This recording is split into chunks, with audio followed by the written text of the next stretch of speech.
This is a download from the BBC.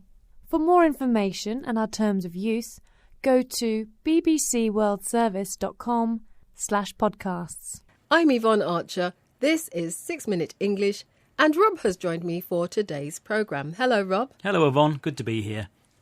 So, with the royal wedding of Prince William and Catherine Middleton just a few days away, I thought we'd talk about weddings.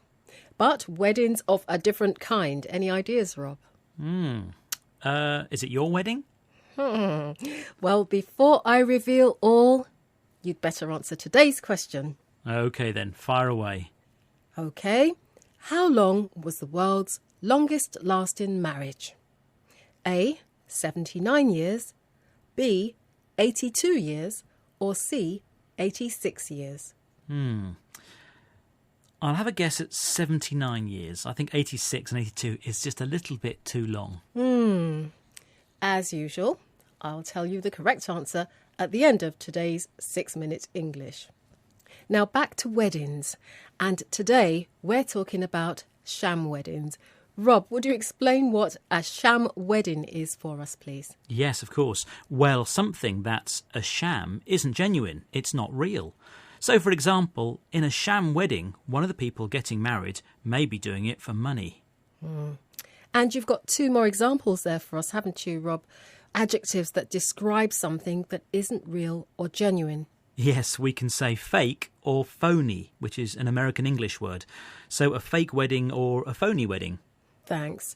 Now, it's not just the people who are actually marrying each other who are guilty in the event of a sham wedding. Alex Brown, a Church of England minister, was found guilty of conducting sham marriages at his church. Here's June Kelly, the BBC's Home Affairs correspondent, on what happened to him. He was jailed for joining together 360 bogus brides and grooms over a 4-year period. Now, if a couple want to see a V-service and one of them is a non-European, they'll have to apply for a common licence first. Greater scrutiny for them and more controls on the clergy. Alex Brown was actually jailed. The BBC's June Kelly describes what he did over a 4-year period as joining together 360 bogus brides and grooms. Of course, brides and grooms are women and men who are about to be joined together in marriage. But can you explain what bogus brides and grooms are for us, please, Rob?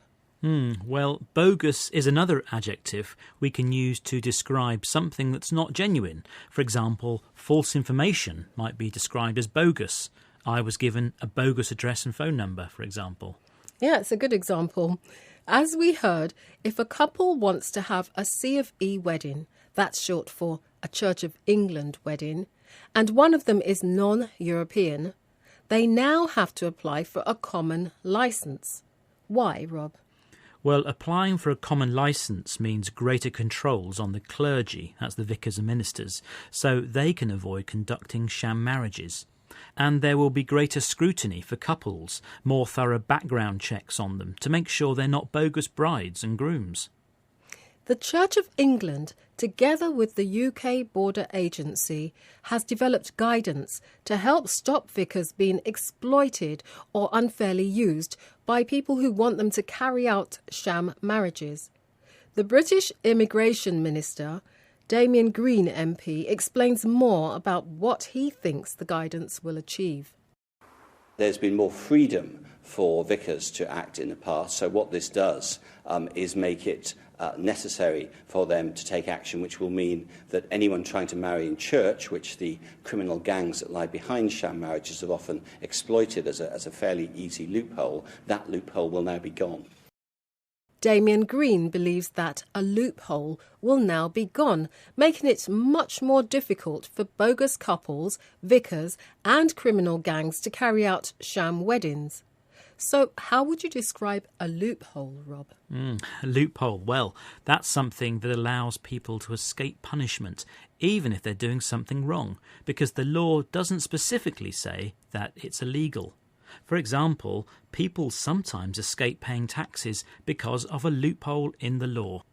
And it's a loophole that has led to an increase a rise in the number of sham weddings taking place here in the UK. So, we've mentioned a royal wedding, a sham wedding, and now for the world's longest marriage. Rob, how many years did you say the longest lasting marriage went on for? And I said 79 years. Was I right? No. Oh, dear. It was actually 86 years. Wow, that's a long time. It's an American couple that's been married for 86 years and 11 months. Congratulations. Now, as your reward, Rob, you get to remind us of some of the language we've heard today. Certainly. OK. We heard a sham wedding, phony, bogus, scrutiny, a loophole. Beautifully read, Rob. Now, that's all we've got time for on today's 6 Minute English, but we hope you will join us again soon. Goodbye. Goodbye. That was 6 Minute English from BBC Learning English